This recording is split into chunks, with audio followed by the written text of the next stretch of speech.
Listen carefully. What I'm about to tell you was never meant to surface. Between 1847 and 1851, 9 men, 9 masters of men, died in their own beds, throats collapsed inward, as if the air itself had turned to iron. The locks were unbroken, the windows sealed, and in every room, the same signature: cotton, raw, blood-spotted, and perfectly arranged, like an offering. The newspapers blamed apoplexy. The coroners wrote natural causes.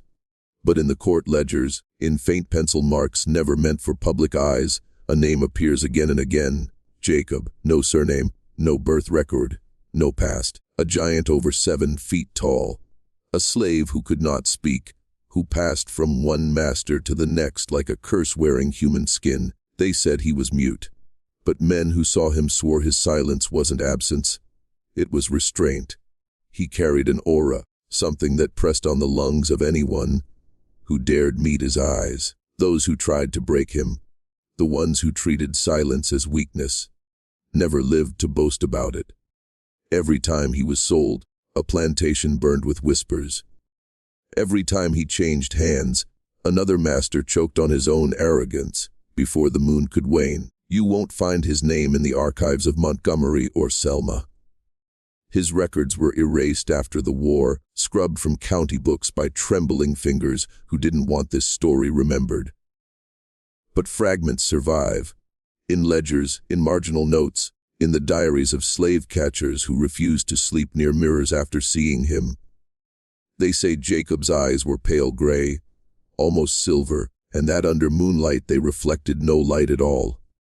The South called him a demon. The church called him a warning. But among the enslaved, he was something else. They said the silence wasn't a wound. It was a weapon. That he had chosen not to speak until the world listened. And one by one, he made the men who traded flesh and called it profit listen with their dying breath. You're not hearing a ghost story. You're hearing the truth that history buried under polite lies. Stay with me, because the deeper we go, the more you'll understand what Jacob really was, and why his silence still echoes in the systems that rule you today. The first of the 9 was Cornelius Vaughn, pillar of Lowndes County, devout Methodist, and proud owner of 93 souls he called property. His house stood like a marble temple amid the cotton fields, 6 white columns gleaming, as if to announce the sanctity of his dominion. But inside those walls, power had curdled into ritual. Vaughn believed fear kept the world in order. He separated mothers from infants, husbands from wives, and called it good management. He kept a ledger thicker than the Bible he swore upon, each name a line of prophet, each scar a signature of obedience. When Jacob arrived, Vaughn thought he had purchased a body, not a presence. The mute giant moved through Sweet Gum Plantation like a shadow given weight. He worked harder than any man Vaughn had ever seen. Tireless, silent, impossible to break. But it was the stillness that unnerved the others. The overseer struck him once, just once. Jacob turned, looked at him, and the man's spirit broke before his bones ever could. He never raised the whip again. The other slaves began to whisper that Jacob didn't sleep. They claimed he went into the woods each night and stood before the old cypress trees, his head tilted toward the sky, not praying, but remembering. The elders said that silence of his was not human, that it came from somewhere older than chains, older than the men who thought they ruled the earth. On the 83rd night, Cornelius Vaughn lay down believing his world was unshakable. His locks were strong, his God unchallenged, his slaves asleep in the quarters. By dawn, his throat was dust, his tongue gone, his hand closed around it like a confession he could never utter. The cotton around his head was arranged with precision, each stem curved inward. 7 white blossoms forming a crescent, the mark that would appear again and again. Doctors called it impossible. Sheriffs called it coincidence. But those who knew power felt the truth tremble beneath their boots. Something had slipped its leash, something that did not fear men who wore titles. That night, Jacob was seen standing at the edge of the field, eyes reflecting the first light of morning. Then he walked into the forest and did not return. The silence he left behind was heavier than grief. It was the sound of a kingdom cracking. 3 weeks later, the widow sold him. She told the auctioneer she couldn't bear the sight of him, that the way he looked at her made her skin crawl. Thaddeus Reinhardt, a man whose cruelty was legend even among planters, took Jacob off her hands for $600. He laughed at the discount, saying, "A mute slave's the best kind. Works hard, tells nothing." He didn't know that silence can be a mirror, and mirrors have a habit of showing men what they truly are. Fairhope Plantation was a kingdom of whips and sermons. Reinhardt preached discipline by day and demanded obedience by night. He spoke of divine order, yet the blood of his laborers stained the altar stones behind his house. When Jacob arrived, the fields quieted. Even the wind seemed to pause when he passed. He labored without rest, shoulders gleaming with sweat, eyes fixed on the horizon. The overseers joked about his size, but no one dared test it twice. There was something unnatural in the way the ground seemed to hum beneath his footsteps. Reinhardt tried to break him, of course, forced him to kneel when he gave orders, made him bow before guests, struck him across the face just to remind him who was master. Jacob didn't flinch, didn't breathe, didn't blink.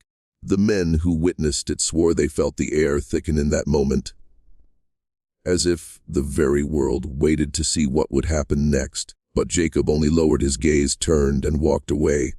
That night, dogs refused to enter his cabin. Then came October 27th. Reinhardt went to bed alone, the oil lamp still burning beside him. At dawn, his son found the door locked from the inside. They broke it open, and the house fell silent as the sight revealed itself. Reinhardt's mouth was full of cotton, jaw cracked open, throat flattened like parchment. No blood, no struggle, no footprints, only a scent of iron in the air and a faint indentation on the wood floor near the bed. 2 marks, side by side, as if someone had knelt there for a long time. The county sheriff arrived by noon. He told the family what he told the last, apoplexy. But that night, he burned his report before it reached Montgomery. Because when he looked into Reinhardt's dead eyes, he swore he saw a reflection staring back, tall, silent, and waiting. When word of Reinhardt's death spread, the planters of Alabama locked their doors for the first time in their lives. Not out of guilt, out of fear. A fear they couldn't name, because naming it would make it real. The newspapers printed nothing. The courts pretended not to notice that 2 of the most powerful men in the region had died in identical ways within weeks. But in taverns, in the corners of slave markets, in the whispers that passed between overseers after dark, a phrase began to take shape. The silent one walks again. Sheriff Thomas Braddock took charge of the investigation, though he already knew the answer he would find. Both Vaughn and Reinhardt had owned a single slave with the same description, unnaturally tall, gray-eyed, mute. Jacob. He ordered patrols to comb the woods, bloodhounds to track the scent. But when they reached the cabin Jacob had slept in, the pallet was cold. The dogs whimpered and backed away. Not from exhaustion, from something they couldn't see. 3 days of searching yielded nothing. No prints, no broken branches, no sign of passage. It was as if the giant had evaporated into the earth. And yet, strange reports began to drift in from other counties. A traveler saw a tall figure walking alone at dusk, carrying something wrapped in linen. A ferryman swore a mute man crossed the river in silence, his reflection not matching his movements. The ferryman vanished the next day. Braddock began to collect records, piecing together what the others refused to. 9 sails, 9 masters, 8 dead, each purchase separated by miles of forest and months of denial. And the one constant was Jacob. When the sheriff wrote his report to Montgomery, he described a pattern too deliberate to be coincidence.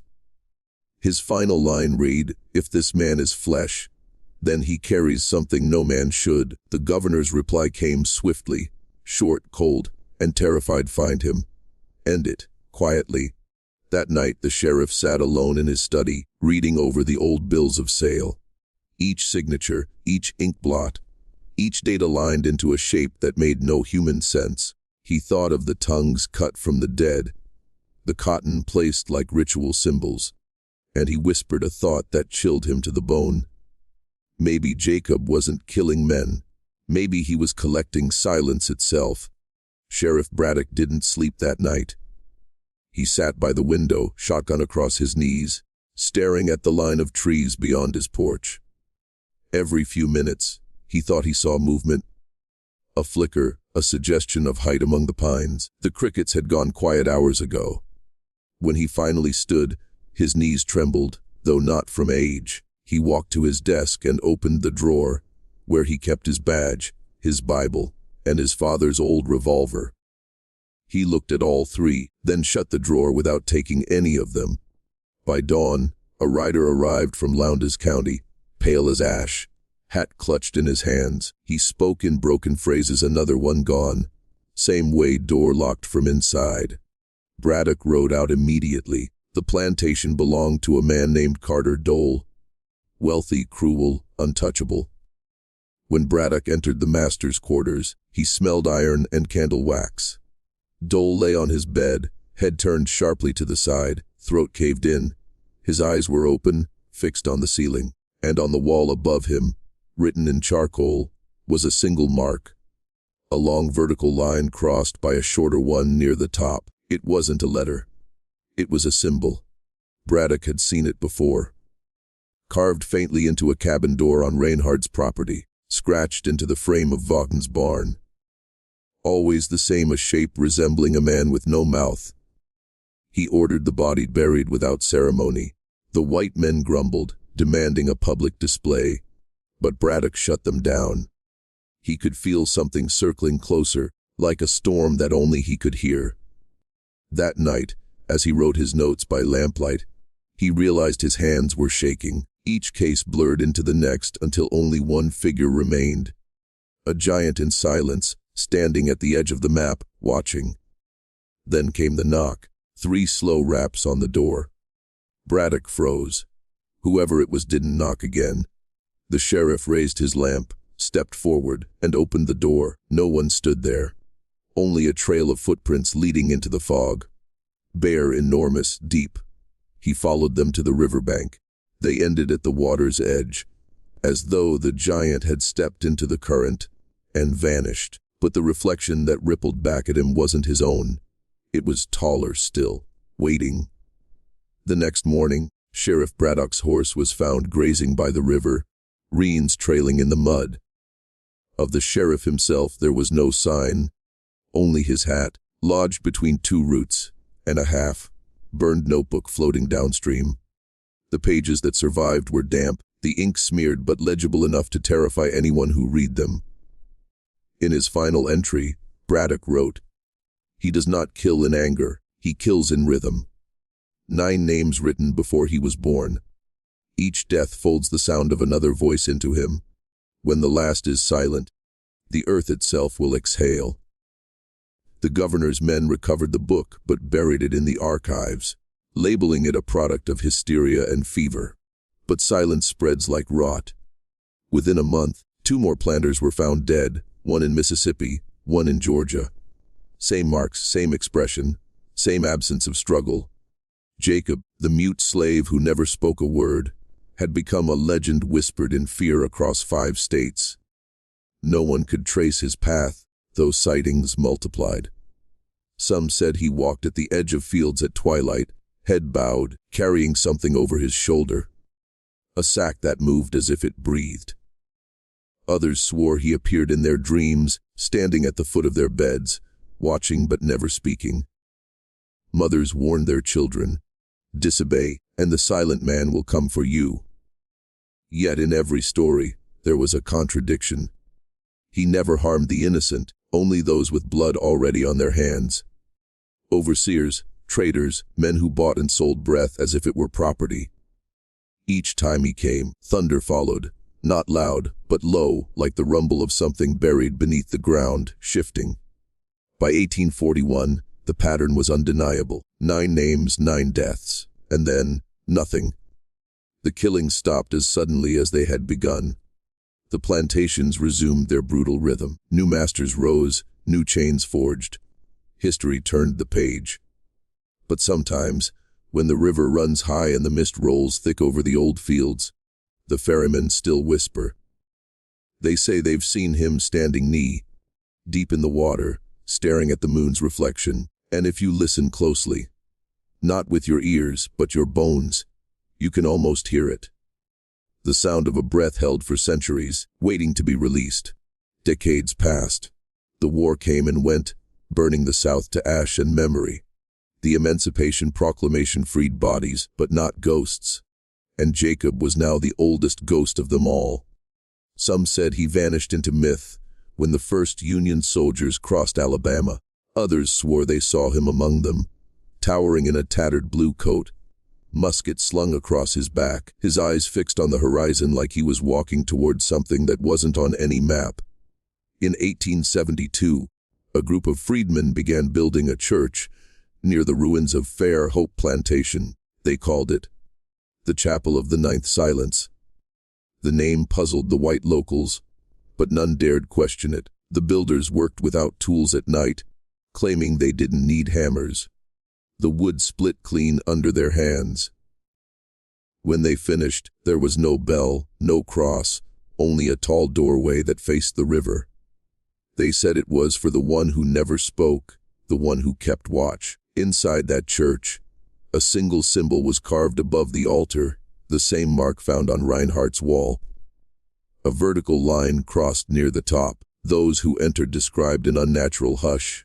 No echo, no birdsong outside.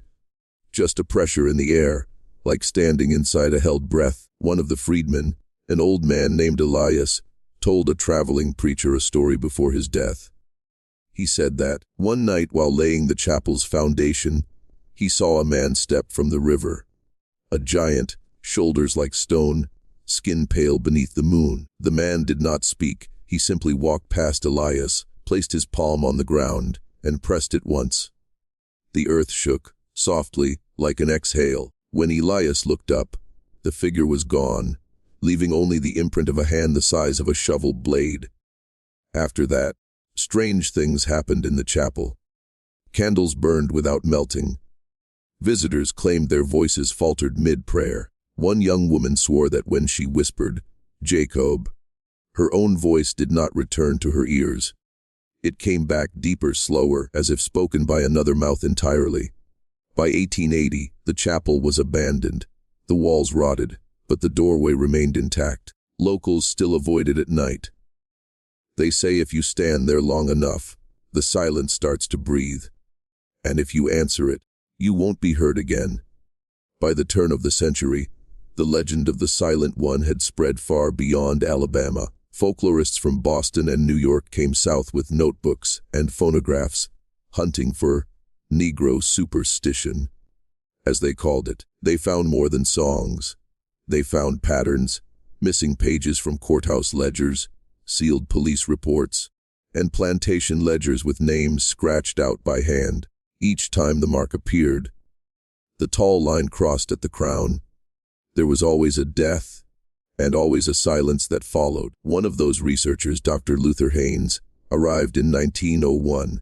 A man of science, he dismissed the tales of ghosts and curses, but he was fascinated by the dates, how they aligned with lunar cycles and floods. He found the remains of the Chapel of the Ninth Silence buried under vine and moss. Inside, he unearthed something strange. 9 wooden figures buried beneath the floorboards, each carved crudely, each missing its mouth. Their bodies were marked with the same symbol, the line and cross. He took one figure back to Montgomery. 3 nights later, neighbors heard him screaming. When they broke in, Haynes was gone. His room smelled of river mud, his journals soaked through as if submerged. Only the figure remained, standing upright on his desk. Its surface was wet, glistening, as though it had just been pulled from the water. The case was buried. The university seized his notes. But a rumor spread among the archivists. that the figure occasionally changed position when left alone. Over the next decades, strange drownings were reported along the Alabama River. No bodies found, only footprints in the mud. Bare, enormous, leading into the current. Riverboats refused to dock near Fairhope. Children dared each other to whisper Jacob's name into the water. A few didn't come back. By 1927, locals built a levee over the chapel ruins, hoping to drown the legend once and for all. But when the floodwaters came that spring, the river rose high enough to wash part of the levee away. Beneath it, workers claimed they saw a shadow standing upright in the current, as if the water itself held its breath around him, and when the water receded, the mark appeared again, etched deep into a newly exposed stone. No sound. No explanation. Just that same symbol, staring up toward the sky. By the 1950s, Fairhope was gone, swallowed by forest, its fields overrun with kudzu. The few who remembered its name spoke of it only when drunk, and even then, their voices dropped to whispers.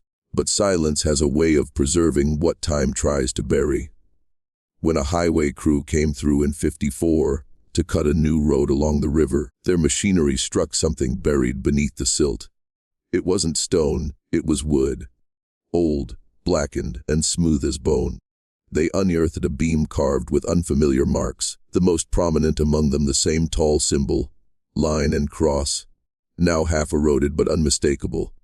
One worker, a man named Carson, joked that it looked like a hangman's tolly. He went home that evening, laughing. The next morning, he was found face down in the shallows, no bruises, no water in his lungs.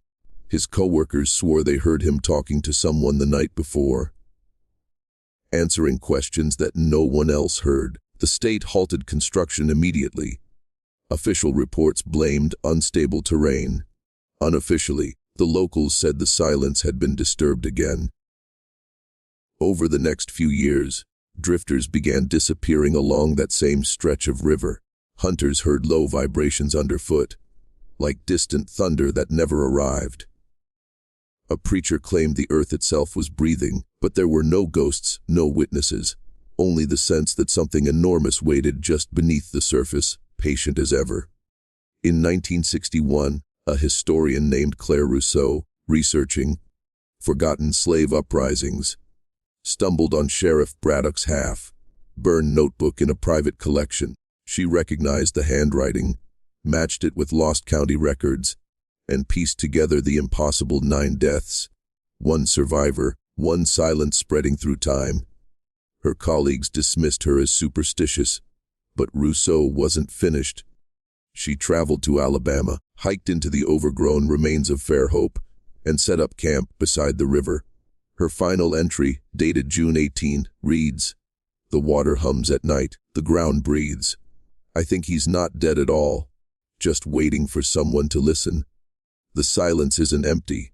It's full of every voice he took." Her tent was found a week later. Inside were her notes, her camera, and a small wooden carving, its mouthless face turned toward the door. Of Rousseau herself, not a trace, only the faint impression of a knee in the mud, as if someone had knelt there for a very long time. In the decades that followed Rousseau's disappearance, her story joined the long chain of Southern hauntings that television producers and pulp writers fed upon, but none of them got the details right. They added ghosts, romance, and exorcisms. Hollywood fabrications meant to make the legend safe. They missed the truth. The pattern had never stopped. Every 27 years, give or take, someone connected to the river vanished without sound. A surveyor, a journalist, a preacher, always near Fairhope, always in silence. By 1988, the state government declared the area a restricted floodplain. They fenced off what they called unstable marshland, though locals knew no bulldozer would go near it. Hunters claimed that animals refused to cross a certain invisible boundary, and those who camped too close to the river spoke of dreams so vivid they woke up hoarse, as if they'd been screaming underwater. Then came the recording. A sound engineer named Wallace Price set up sensitive microphones near the river to capture frog choruses for a nature documentary. What he caught instead was a low-frequency hum, steady, rhythmic, almost like breathing. When slowed down, the waveform revealed 9 distinct pulses. Wallace thought it was machinery, until the 10th pulse came, irregular, deeper, as if something below the microphones had exhaled. The file corrupted seconds later, replaced by static. When the crew returned the next morning, the equipment was still there, but Wallace's boots were sitting neatly side by side at the water's edge. He was gone. Experts analyzed the audio fragment for years. No one could replicate it. The pattern didn't match wind, current, or wildlife. The hum seemed to carry a voice inside it. Too faint to isolate, but undeniably human. Some listeners claimed they could make out a whispering word. Others said it wasn't speech at all. It was the sound of something remembering. By the early 2000s, Fair Hope was erased from official maps. The coordinates were shifted, the satellite images blurred. But every now and then, a drone pilot uploads footage of a strange structure rising from the riverbank. A crooked doorway of rotted wood, half submerged, still facing the water.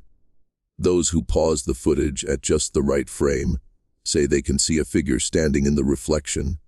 Tall, unmoving, no mouth. And if you turn the volume up high enough, the silence isn't silence anymore. It's breathing. By 2020, Fair Hope was more rumor than location. A phantom pinned somewhere between history and deletion. No GPS system could navigate there. The coordinates glitched, compasses spun. Yet people still went. Ghost hunters, YouTubers, historians hungry for clicks. They came with cameras and bravado, calling the legend of Big Jacob the Silent. A metaphor, a relic of trauma turned folklore. None stayed the night twice. One surviving clip surfaced in 2021, grainy, handheld.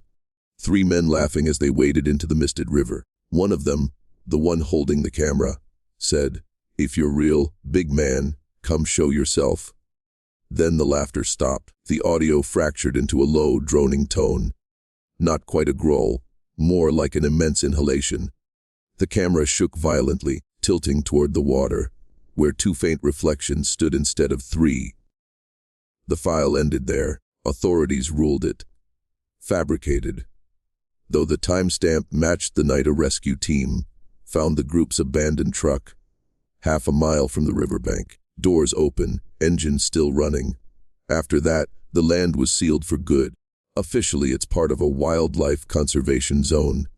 No entry without clearance, but locals near Montgomery still say that when the fog rises off the river, cell service dies for miles. Dogs whine, voices echo where there should be none.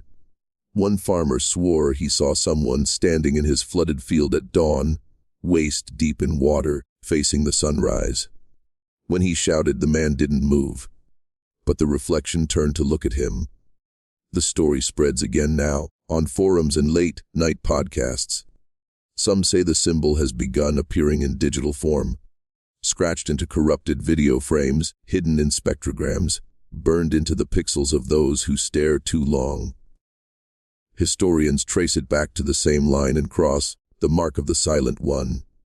A few whisper that Jacob never died because he was never meant to. He wasn't a man anymore, but the echo of something larger. The punishment for all words used to enslave. Every age gets its reckoning, they say. Every silence comes due, and when it does, it doesn't roar or thunder. It only breathes, slow, patient, inevitable. And if you listen now, in the spaces between these words, you might notice it too. The air pausing, the hum beneath the text, the silence watching. The few who still study the legend now call it the recurrence. Every few decades, when the river swells and the archives flood, the stories return, altered but identical in pattern. The mark reappears, someone vanishes, and always, a witness describes the same thing, a tall shadow that does not move, but makes the world quieter around it. In 2024, a graduate student from Tulane University named Mara Leclerc began compiling every account into a digital archive. Her research began rationally, cross-referencing census records, death certificates, missing persons reports. She found what others had missed, a sequence. Every disappearance, every corrupted file, every carved mark followed the same lunar cycle that Sheriff Braddock had once noted, and every 90 years the silence spread further, measured not in distance, but in data loss. Mara wrote in her journal, "Maybe the curse isn't in the land. Maybe it's in the listening." She uploaded her findings to a private forum, including a 12-second audio clip she'd extracted from the 2021 footage. The file looked empty, flatline waveform, but when played at low volume, users reported feeling a pressure in their ears, as if the sound came from inside their skulls. Then, faintly, the hum began. 9 pulses, then a 10th. Within hours, the file crashed the forum. Half the user accounts were deleted, replaced by a single post 2 days later. Mara's advisor received a package with no return address. Inside was a flash drive sealed in wax. It contained one document, a transcript of her unfinished thesis. The last page ended mid-sentence. If he began as a man, then he has long since crossed into something else. Not spirit, not myth, but an algorithm of silence, a force that consumes sound, record, and remembrance. He waits for those who speak his name too clearly, for the ones who dig too deep. He is. The rest was blank. The cursor blinked endlessly at the bottom of the screen, though the file was read only. A week later, her apartment flooded after a water main burst. Though she lived on the 3rd floor, the maintenance crew reported a strange symbol, scratched into the bathroom mirror, high enough that no one could have reached it without a ladder, and under it, written in fogged glass, "You listened." When the state police entered Mara Leclerc's apartment, they found no sign of struggle. Her laptop was open, still recording, its microphone light glowing red. The audio file it captured was 4 hours long, but completely silent. No ambient noise, no hum of the refrigerator, no distant traffic, just absolute, digital void. Forensic analysts later confirmed that the microphone was working perfectly. The silence had been recorded. Her disappearance was ruled an accident, her research deleted from university servers within 48 hours. Officially, the incident was blamed on corrupted data and water damage. Unofficially, a technician named Pierce Walters made a copy before the purge. He claimed curiosity, said he wanted to prove the story was fake. 3 weeks later, his girlfriend found him unresponsive, sitting upright at his desk, eyes open, pupils dilated. The coroner's report described massive hemorrhage of the vocal cords without external trauma. His throat had collapsed inward, as though crushed by invisible pressure. The file was never recovered, but rumors persist that fragments survive, passed between archivists, historians, and late-night researchers chasing what they call the Jacob pattern. Some say it's not a story at all, but a form of communication, a weaponized narrative that replicates itself through attention. When you hear it, you join the circuit, you become a node in the chain. Ask yourself this: why are you still listening? Every system of power, religion, government, academia, was built to contain stories like this. Not because they're false, but because they're contagious. Truth doesn't spread through proof. It spreads through resonance, the kind that bypasses logic and speaks directly to the primal code in the brain. That's what Jacob mastered. The plantation owners thought he killed their bodies. They never realized he was dismantling their symbols, silencing the language that enslaved millions. But the silence never left. It hid beneath sermons, under courthouse seals, in the blank spaces of historical records. And when modern man reopens those archives, the pattern awakens again, this time through screens, data streams, microphones, and mirrors. If you've followed me this far, you already feel it, the pull behind the words, the whisper between syllables. It's not imagination. It's recognition, the mind remembering what the body has forgotten. Comment this phrase twice to anchor your awareness. Before the descent continues, I remember the silence. I remember the silence. Now take a breath. The next revelation will test the edges of your sanity. Before you read further, pause. Listen to the room around you. The hum of electricity, the subtle vibration of your devices, the low rhythm of your own breath. These are the boundaries of the world you think you inhabit. But what if those sounds are not random? What if they are signals, faint echoes from something vast, old and patient, testing the edges of your perception? When Sheriff Braddock's descendants donated his journals to the state archives in 1912, a single entry was removed before public cataloging. It described a night in 1849 when he received a letter sealed in wax, with no return mark, written in an elegant, unfamiliar hand. The letter contained only one line: "He was not sold to us. We were sold to him." Braddock resigned a week later, vanished into the forests near Demopolis, and was never seen again.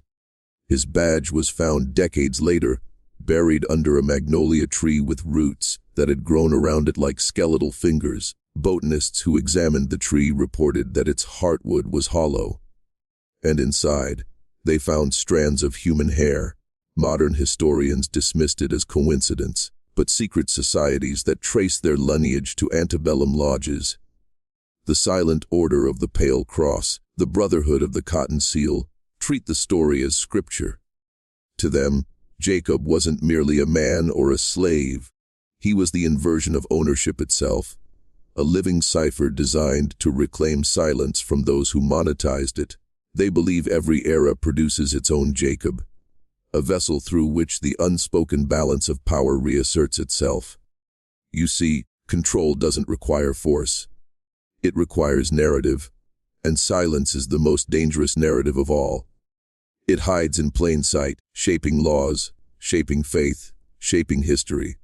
When you erase a man's voice, you don't end his story, you hand it the power to echo forever. That's what they feared.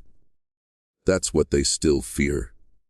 Somewhere deep in a restricted archive in Montgomery, a digital file labeled Property Record Free 77J remains encrypted under national security protocols. Analysts who've tried to decrypt it report an anomaly. Their devices begin recording sound without input. Faint breathing, a heartbeat too slow to be human, and a voice that isn't a voice at all, whispering through the circuitry. Say nothing, see everything. They say history repeats itself, but repetition is too human a word. What happens here is recursion, an event folding in on itself until truth and myth share the same bloodstream. When you trace the edges of Jacob's story long enough, you start to feel the loop tightening. The same counties, the same bloodlines, the same faces aged by different centuries, wearing new uniforms, new titles, new excuses for silence. In 1963, during the height of the civil rights movement, a man named Isaiah Coleridge led a small group of activists through Lowndes County. He stood 6'9", mute from birth. Locals called him Big Ike. His presence drew fear and fascination. Every speech he attended, every courthouse protest he stood beside. The police grew uneasy, like prey sensing an ancestral predator. He never spoke a word, yet people followed him. Witnesses claimed that when he stood in front of armed deputies, guns jammed without cause, and radios fell silent. A week after his 29th birthday, Isaiah disappeared. No record of arrest, no body, no grave. The FBI file on him is still sealed under Section 12B, matters of national stability. But a surviving agent, now in his 90s, told a journalist in confidence, he looked just like the daguerreotype they showed us from 1848. Same eyes, same calm. You begin to understand now. This isn't a haunting, it's a correction. Every few generations, the system produces its own counterweight. The more corruption festers, the more potent the rebalancing must become. Big Jacob was the first whisper. Others have followed, adapting to each era's architecture of control. When chains became laws, he learned patience. When laws became propaganda, he became data. Silence evolves faster than speech. And here you are, watching through a device that listens even when you don't speak. That records even when you sleep. Maybe you think you found this story by accident. Maybe you think curiosity brought you here. But curiosity is the first stage of initiation. You're not just consuming this story. You're completing it. If you feel a presence behind the words, you're not mistaken. That pressure in the air isn't fear. It's recognition. The past has noticed you. Soon, you'll understand why those who knew the truth about Jacob never wrote his name twice in a single document. They believed repetition could summon him. Now tell me, did you just whisper it under your breath? The story doesn't end where the records stop. It mutates, absorbing everything that tries to bury it.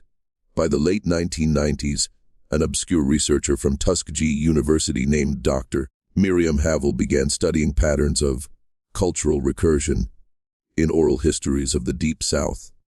She noticed something unsettling. Every county that had documented sightings or rumors of Big Jacob or his likeness also showed unexplained gaps in census data, power grid failures, and mass silence on local radio frequencies, lasting exactly 7 minutes and 7 seconds.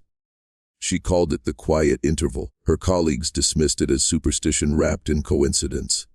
But in 2001, she published a private report, later leaked online, claiming that these intervals weren't random. They corresponded with something she called resonant silence, a measurable acoustic phenomenon triggered when collective denial reached a breaking point. Silence, she wrote, is not absence. It is an active medium.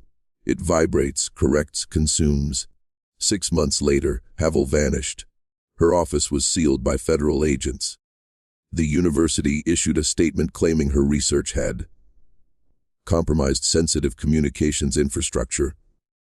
Those who read the leaked report, before it was erased, describe a final paragraph that seemed less academic and more prophetic. When the hum returns to your walls, when the air thickens but no storm comes, do not speak. He does not come to kill, he comes to balance. Since then, threads have appeared across obscure forums, anonymous boards, and encrypted chatrooms. People from distant cities describe the same dreams. A massive figure standing in flooded fields, face half-shrouded, hands bound in rusted chains that move like serpents. He doesn't speak, but when he looks at them, they wake to silence. Phones dead, clocks stopped, their own heartbeat lagging out of rhythm. Some call it hallucination. Others say it's the return interval, the moment before the next correction. The strangest part, audio engineers examining recordings of these accounts found a sub-frequency tone layered beneath the silence. A pulse that forms a single phrase when translated into wave patterns. He still listens. So maybe it isn't history you're reading anymore. Maybe it's transmission, the kind that doesn't need words to travel. By 2023, whispers of the quiet interval had drifted into the world of code, into data centers, AI models, and encrypted systems that should have been immune to superstition. But patterns began surfacing again. Every 7 years, systems across multiple states logged simultaneous acoustic desync, errors, unexplained background hums in server recordings, missing milliseconds in timestamps, and metadata that seemed to rewrite itself into fragments of human language. At first, technicians blamed faulty mics, electromagnetic interference, even solar storms, but one digital forensics team from Huntsville noticed something strange. When they plotted the anomalies on a frequency map, the waveform formed the outline of a human figure, 7 feet tall, head slightly bowed. They dismissed it as pareidolia, a trick of the mind, seeing meaning where none existed, until the figure began to move. Every time they replayed the audio, the waveform shifted slightly, shoulders rising, head tilting. By the 4th replay, one engineer swore he saw the outline's mouth open. He laughed it off, said it was late, he was tired. That same night, his apartment lights flickered, and the security camera recorded a moment of total silence. 7 minutes and 7 seconds long, followed by a faint voice from the static whispering, "Say nothing, see everything, After that, the project was scrubbed, servers reformatted, reports sealed. But silence, once awakened, doesn't vanish. It migrates. A rumor spread through tech forums: if your audio device goes completely dead for exactly 7:07, don't restart it. Don't unplug it. Don't even breathe loudly. Because silence, once complete, is not absence. It's arrival. An anonymous researcher posted the final clue before vanishing from all networks. A timestamped log showing the anomaly's latest appearance. October 17, 2025, 9:47 a.m. That's today. You might want to check your surroundings. Notice how the hum of your room has changed, just slightly. How your fan, your screen, your pulse seem to fall into rhythm. A rhythm that isn't quite yours.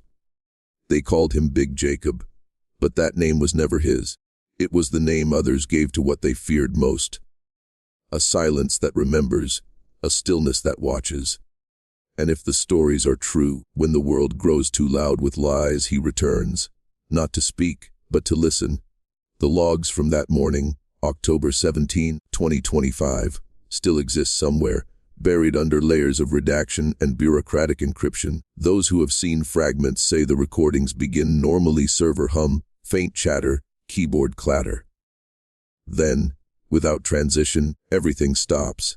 No power surge, no code crash, just an instantaneous absolute absence of sound. The waveform flattens to 0 for 7 minutes and 7 seconds. The world inside the data center ceases to register life. When the sound returns, the microphones pick up something they shouldn't have been able to. Breathing. Slow, deliberate, enormous.